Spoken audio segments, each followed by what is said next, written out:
Hey, you guys, today I'm talking about Real Housewives of Atlanta, Season 10, Episode 10. I got my bed clothes on. Well, I'm bed clothes. But yeah, my bed clothes on because I'm going to bed right after this damn review because it really wasn't much, but it had me in my feelings type stuff. Hold on. Go. That way. Take the charger with you. Go. But we gonna talk about certain things before we get into the main things that happened on this episode. We're gonna talk about Kandi and Riley first. And I felt my heart went out for Riley.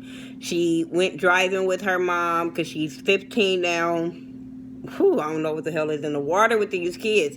And I ain't even talking about Riley because my daughter is big as hell for 12 too. So I'm not really talking about Riley. I'm just saying these kids in general be looking like adults. But they went driving or whatever, and her and her mama, so I thought that was cool. Then when they got back, her dad called. You can tell she was caught off guard by that phone call because he called Kandi's phone. He didn't call Riley's phone, and I didn't understand that. You saying you making an effort, you've been trying, but why are you study calling her mama's phone when this girl is 15? You want to have a relationship with her, so I do be feeling like that's for cameras or it's awkward that you not reaching out to her. You going through her mama, and this girl is 15 years old, so it seemed like they not as close like Kandi and him is trying to make it seem like they were that close. But he was saying how, he's about to have a baby on the way, he's at the hospital, yada yada yada, but he wants to take Riley out for her birthday. You could tell she really wanted to say no, but since the camera was rolling, he was on the phone, she said yeah, and she felt some type of way. So when they hung up the phone, she went in the house and you can hear her break down. And I felt so bad for her because I'm like, Kandi, stop. Stop this storyline with your daughter being this storyline with her daddy being exposed on TV. You probably don't know what that girl went through last season of having that relationship exposed on TV. She don't seem like she wants the relationship that y'all trying to make her have. So don't do this on TV. I think this is really, really not for TV for this little girl. She's still young. You signed up for this show, not her. Now moving on to the next storyline that I just was wishing it hurried up and ended, but it was taking too damn long. Sheree and her jailbird. He ended up calling because he know exactly what time he's scheduled to call. I'm just saying. And so they was talking about Nene. That's basically what they talked about. He flirted with her, talking about her back, basically. How do her back feel? He can't wait to get home to her. Yada yada yada. I didn't care because I'm just sitting there like, Sheree, you just look dumb on national TV. But they brought up Nene, and apparently he had some dealings with Nene. Apparently Sheree liked Nene's sloppy seconds because she said that Nene used to like this dude. You was pushing up on him. She don't know if it was during the separation time of her and Greg, or was it before Greg or whatever. But Nene liked the dude. So I'm sitting there like, okay, well, if you know Nene liked him or whatever, or tried to date him or whatever, why is he approachable for you? Like, he wouldn't even be on my fucking radar if somebody I knew was cool with, had dealings with. I don't roll that way. He would have been way off limits. So how did he swoop you up, or you talk to him after he didn't deal with Nene? And then gonna say, Nene not his type. I said, girl, stop lying. Stop lying. Nene his type. Stop lying. He gave her some kind of dealings or whatever. Girl, Sheree, stop playing your damn self on national TV. That's all I'm saying. Moving on, let's talk about the whole Houston thing, because I think basically this episode was about the whole Houston relief and them helping Houston and stuff like that. I cried a lot through this episode because I know people that was affected during the hurricane. Like our girl Miss Tink, Natural Pole Sisters on YouTube, she's a YouTuber, she was affected. Jamar 84 was affected. You know, we had a lot of YouTubers, a lot of my subscribers, like both of my Stephanie Anderson and Stephanie McNeil, both of them were affected. My boo Reggie Haynes was affected. Like, I know a lot of people that was affected in Houston. Shout out to all you guys, because my heart went out to y'all. My in-laws are out there. You know, my family is out there. I have my uncle out there. So my heart went out. I'm telling you, every time they showed them giving back, I was in here in tears. That's why my eyes look like this. Because I was in here in tears, because it's devastating to see people have to go through that. I know how it is to not have. I know how it is to lose things, everything you have. So yeah, I remember some years ago, I was living in an apartment in California, and I was living on the second floor, and the whole floor collapsed, where we had to hurry up and get out the house, because lucky, like, when it started, it went down. And so we kind of had a little time to run up out the house, but we ended up leaving for the night. By the time we came back, the whole upstairs was downstairs, and we ended up losing a lot of things. So I know how it is to lose everything in a blink of an eye. You know what I'm saying? So, yeah. What I was really mad at the beginning, where they showed them at the elephant party, and Portia asked all the girls to go with her to Houston and help out with her family's organization. I was a little baffled, like, looking at Portia's side-eye when she said that her and her mama have to scrape for change to get stuff off the dollar menu. And I'm like, but your family have relief, you know, help the homeless. So why y'all didn't go there to get some food?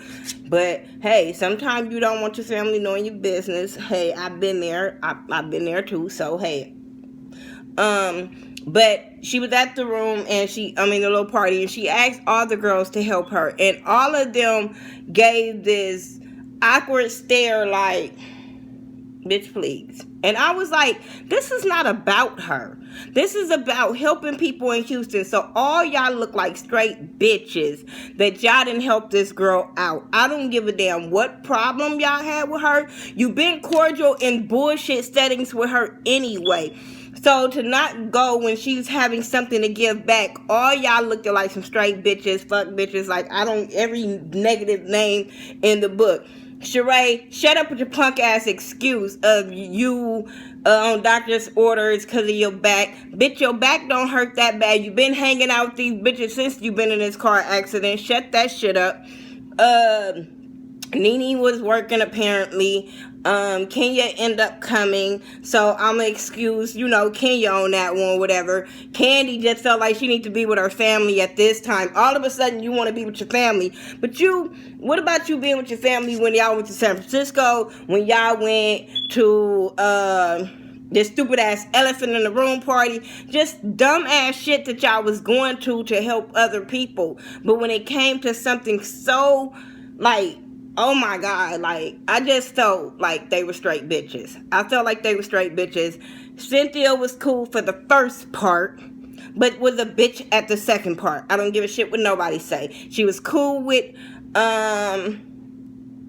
Portia. They get there on a Friday. They move straight into action of giving back that Friday. Cynthia had something on, I think, that Friday. So yeah, that Friday night, she said, this is what Cynthia said. Cynthia said, we out here. I'm going to do mine Friday night so I can be available for yours on Saturday. That's what she said. So they end up going to this little, I think, JJ Walker or Jay Walker, somebody's little community center to help out. Then that night was Cynthia's event. Friday, Cynthia's event. that night, you know, Cynthia was in her feelings that Cynthia wasn't gonna make it, throwing shade at, Cynthia was throwing shade at Kenya about, oh, she's a new wife now, and she's throwing away her friends for her new marriage and all this shit. And I'm like, she's supposed to. The fuck do you expect? That's why you're fucking not married now. And you, girl, oh my God, I was so disappointed in her always talking about Kenya distancing herself from the group or not being there for Cynthia right now because she has a husband and she's trying to be a wife. Bitch, are you stupid? Like, oh my God, I was so irritated with her for that, talking shit about her. Anyway, Kenya ended up coming to Cynthia's event. She showed up at the end, but she ended up coming. So she was happy about that. All of a sudden, Kenya's in town, and then it's like, okay, Portia, I'll see you when I see you, bitch. Because she showed all of a sudden didn't have time to go to Portia's event on Saturday. You knew she was having an event on Saturday, so your excuse was bullshit. So she can miss me with that, regardless of her trying to come up with that excuse of, oh, well, I went to your thing. Bitch, it was on Friday. You knew she was having something on Saturday, so miss me with that excuse.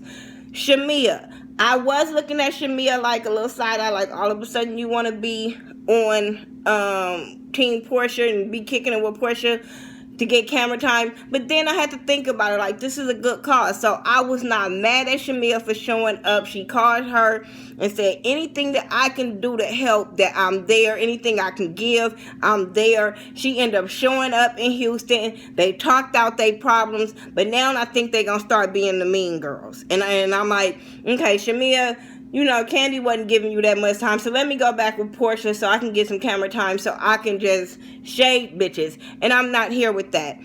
Her getting mad at Kenya when they went and helped Kenya, I kind of understood where they were coming from as far as Kenya was like being rude or whatever. But at the same time, when you're in work mode and it's not about the cameras and all of that and you trying to get something done, all of that trying to talk, trying to hold a conversation, we are in work mode. I don't have time for that. You knew you was coming. Why you didn't ask Portia or the producers where it was? So I couldn't be mad at Kenya for being in work mode. Now, the whole thing at the restaurant and them trying to confront Kenya and she's saying this is not the time or place, because it wasn't. It was all about everybody uplifting each other about their projects and stuff. So, no, it wasn't the time or place to bring up, oh, bitch, you was rude. I didn't like the way you came at me. Granted, that's the way she felt.